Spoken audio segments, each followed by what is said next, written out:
আমি মোহাম্মদ আনিস। এই সমস্যাটা মানে আমার দীর্ঘদিন যাবৎ, আজ থেকে 15 বছর।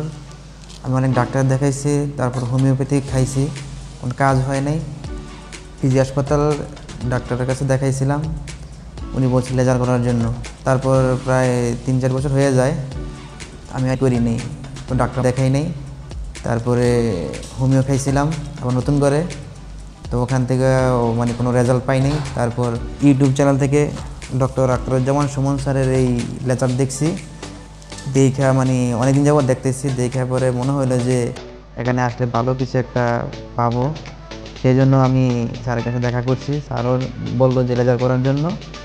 তো আমি আজকে আসছি লেজার করার জন্য।